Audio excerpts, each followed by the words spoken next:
Hello, my friends. This is John McCormack speaking. Back in 1922, my career and my life almost ended.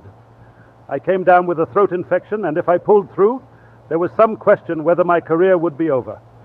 As I slowly recovered, I wrote a letter to my manager, Charles Wagner, where I made a momentous decision. Let me read my letter to you. Please do believe me at least once. I am not going back this year to work in America, whether you have a hunch or not. Let me show you a few reasons. If I go back for, say, 20 concerts, I will have the enormous expense of the ocean travel, coming to something like $7,500. I will get in money from you something like $60,000. That added to my Victor check will bring my income tax up by $25,000. So that in the last analysis, I will be getting $375,000 for 20 concerts. In the best analysis, I will be getting $375,000 for 30 concerts. And out of that, pay the enormous hotel expenses and keep my apartment in New York. Charlie, I won't do it. Secondly, I have had a very severe illness, and I feel I need to rest until such time as I can safely do a tour without the danger of a nervous breakdown as well as a physical one. I have worked very hard in America for many seasons and have had very little recreation. I feel that while I am young, I should have the fun out of life and not wait until I am an old man. Caruso worked himself to death, and what did he get out of life? As to the fickleness of the American public, I disagree entirely from you.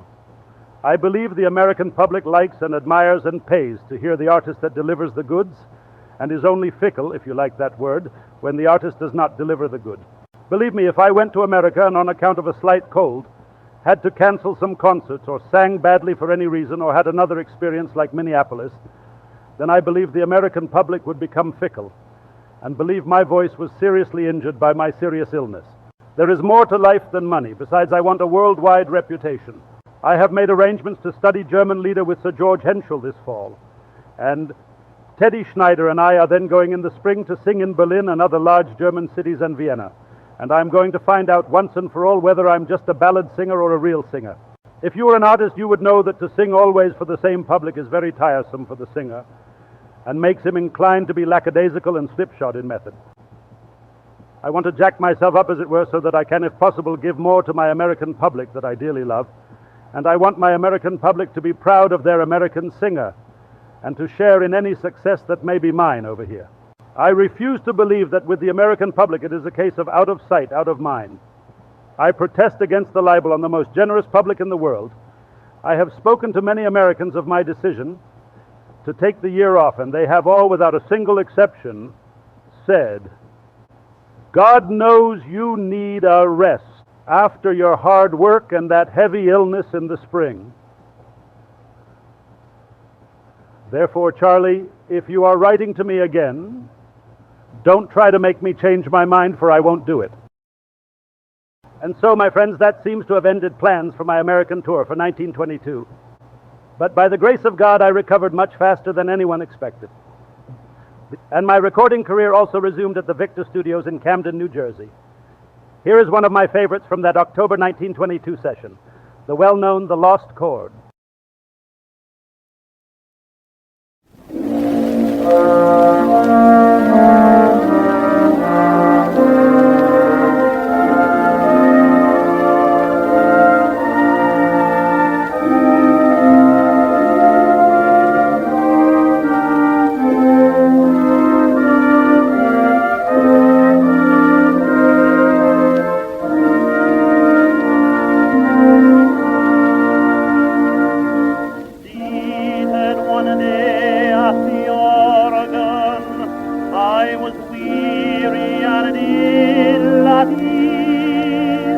And my fingers wander idly over the noisy keys. I know not what I was playing, or what I was dreaming then, but I struck one chord of music like the sound of a great amen, like the sound of a great amen.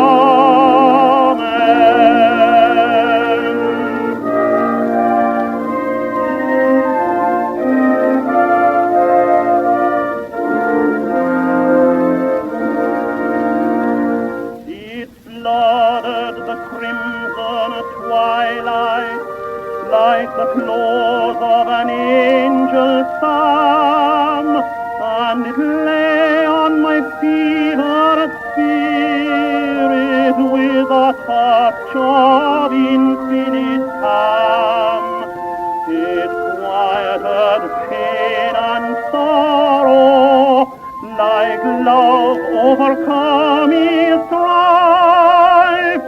It seemed the harmonious echo from our discordant life. It links all perplexed meanings into one perfect peace, and trembled away into silence as if it were loth to cease.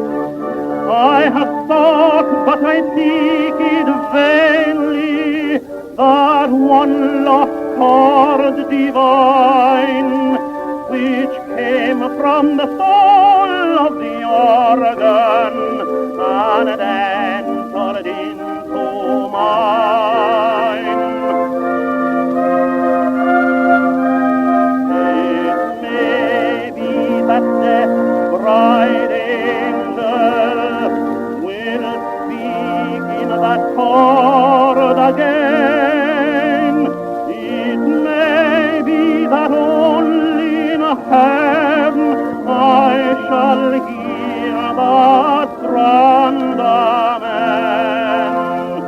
It may be that death's bride angel will speak in that chord again.